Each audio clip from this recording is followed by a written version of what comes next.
Hello and welcome to the JSA Studio. I am your host, as always, Nathan, and today I'm coming at you with another prediction video this week for Week 11 of the Big Ten. Only 6 games this week. We've got a ton of teams on the bye as we enter the end of the season. Before we go ahead and get into the content of this video, it's at this time that I am going to ask you to like, comment, and subscribe. It would very much help out the channel if you did so. And now, with the intro done and out of the way, there's only one thing left to do, and that is to get started by starting with Iowa at UCLA, the Friday night game. Iowa has kind of turned it around the past few weeks, as has UCLA. They've won some games, made some games close. They've kind of turned the corner and gives you a little bit of confidence in what this team is going to be in the future. And I think that the line for this game actually does reflect that a little bit and how well UCLA has been playing. The line is UCLA plus 6.5. The over-under is 44.5, so relatively a low-scoring game.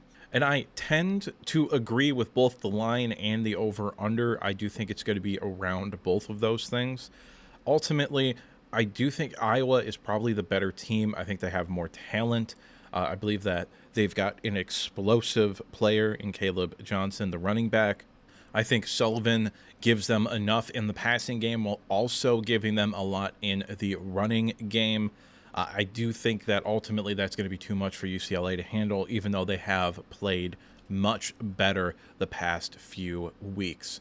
I've got the score in this game, Iowa 24, UCLA 20. I think UCLA keeps it close, but ultimately Iowa is just in a different tier of team with the level of talent that they have right now. I am, relatively speaking, optimistic about UCLA's future. The step for them next year would be to make a bowl game.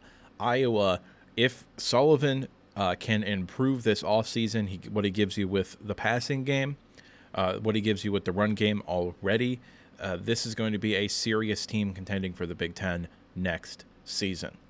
Next game up, Purdue at Ohio State, and the line for this game reflects my opinion about this game.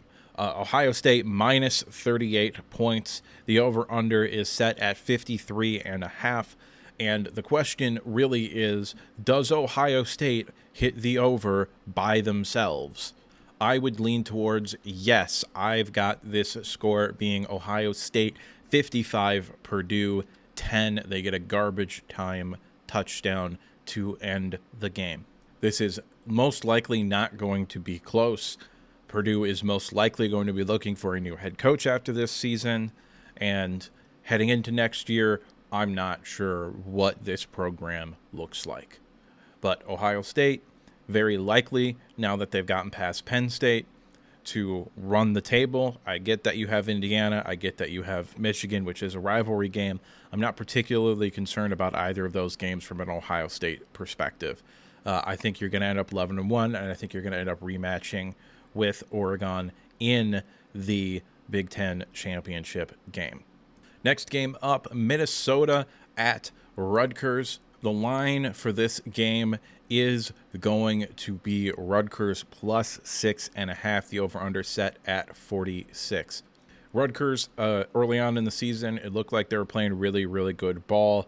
They got the upset versus a Washington team that was looking ahead to Michigan and also traveling from the West Coast to the East Coast. They started to beat up on some of their non-conference opponents as well, which is something that under the current regime they have done relatively effectively. And they've kept it close against some okay teams this year. And all in all, this is a team that if you look past, you can get got. But if you prepare yourself responsibly, you probably shouldn't get beat.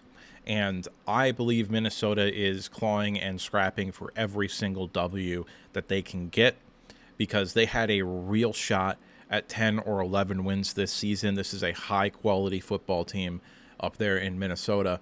And I've picked this game to reflect that. I've got it Minnesota 28, Rutgers 17. When it comes down to it, I think Minnesota is too talented. I think they're playing at too high of a level, and I do believe that they're going to be able to slow down Kyle Monangai, and that is the entirety of Rutgers' offense. Next game up, a relatively interesting one, all things considered. Michigan at Indiana. I know that there are a lot of Michigan fans that think they're going to pull off an upset here, and I am not one of them. I think that Michigan matches up very poorly against Indiana, and more so than that, Indiana top to bottom right now is probably a more talented team. And the drop off from Oregon's offense to Indiana's offense in terms of talent is not nearly as big as people think it might be. Okay. Indiana has some big time talented players at the wide receiver position. They've got offensive linemen playing at a high level. They have a draftable NFL quarterback. They have running backs that are running the ball very well. Top to bottom, this offense is genuinely one of the best in the country. And it's more than just schemes, okay? We can talk about X's and O's versus Jimmy's and Joe's for other teams because Indiana's got both the X's and the O's and the Jimmy's and the Joe's. Right now, Michigan doesn't have either of those things on offense. Now, luckily for Michigan, Indiana is significantly worse on the defensive side of the ball than Oregon is, and Michigan did play pretty well against Oregon. However, there's another big difference between Michigan last week and Michigan this week. That game was at home. This one is on the road. The line for this game is set at Indiana minus 14, the over-under at 49.5. And while I think the line is about right, I think the over-under is a little bit too low.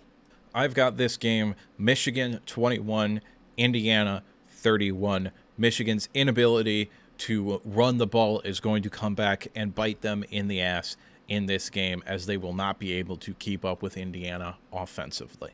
Next game up is Maryland at Oregon, and this is going to be an absolute bloodbath for Maryland.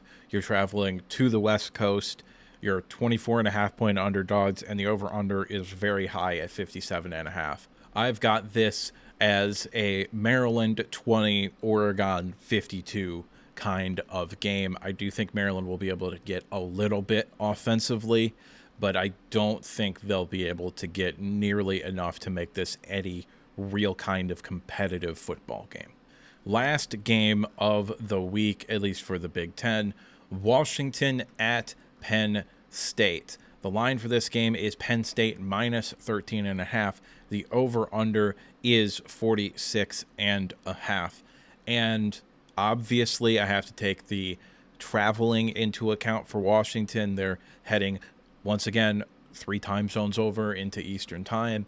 And being at Penn State does have a home field advantage, which is not something that you can actually say about a lot of places.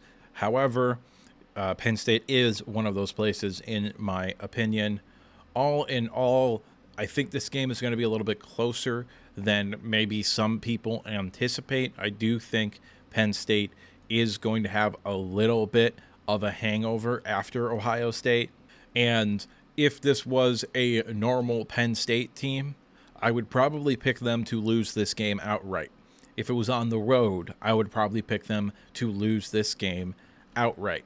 However, I do think this is a different year for Penn State. I do think this is a different caliber of Penn State team. So I've got Penn State winning the game by the score of 17-24. Washington does keep it close. They play physical, sound football. They can run the ball. And more importantly, they do have enough in the passing game to make a difference. However, when it all comes down to it, I do think Penn State is just a better team. There are 6 teams on the bye this week: USC, Illinois, Northwestern, Nebraska, Michigan State, and Wisconsin. They all play next week, and there are also a bunch of teams on the bye next week as well. However, these are the teams on the bye for this week. And as always, that's just me. And what do I know? I'm just some asshole on the internet giving you his opinion. To this point, I'd like to remind you to like the video if you liked it, subscribe if you want to see more content like this, and if you disagreed with me at any point, go ahead and drop a comment down in the comment section below. And now with the outro done and out of the way, there's only one thing left to say, and that is that I will see you next time.